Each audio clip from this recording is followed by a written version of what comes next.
22 verse 6. But I am a worm and no man, a reproach of men and despised of the people.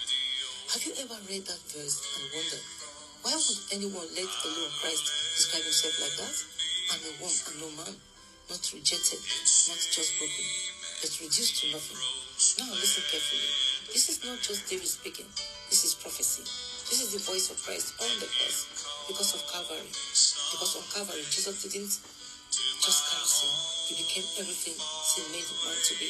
Rejected, despised, stripped of dignity. He stood in the place of humanity and cried, I'm a worm. But this worm is not ordinary. In Hebrew, it is tola'at, the crimson worm. And this changes everything. Because the crimson worm attaches itself to a tree. And in giving life to its offspring, it is crushed. Its body breaks. And it releases a deep crimson stain, red, like life-giving. Do you see it?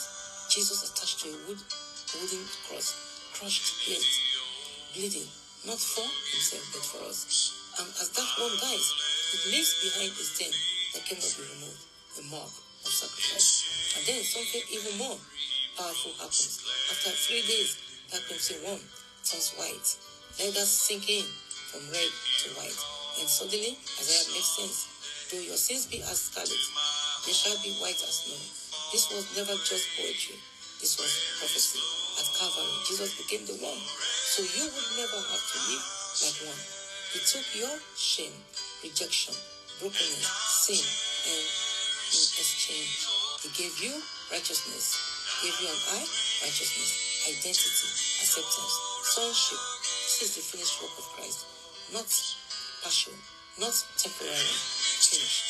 So when you say I'm nothing, you are speaking from a place Christ already redeemed you from. Because the truth is, you were the one lost, but he became lost, so you could be found. You were the one rejected, but he was rejected, so you could be accepted. He became a worm and no man, so you could become a child of God.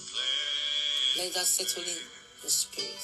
This is the great exchange, not earned, not deserved, but given. So today, you don't stand in shame, you stand in grace. You don't live in rejection, you live in acceptance. You are not beneath, you are redeemed. We are not beneath, we are redeemed. And every time you remember the cross, remember this. He became what you were, so you could become what he is. You are not forgotten, you are not worthless, you are not that one. That identity died on the cross, and in its place, God gave you a new name. You and I were given new names, a new life, a new standing. So stand in it, walk in it, live in it.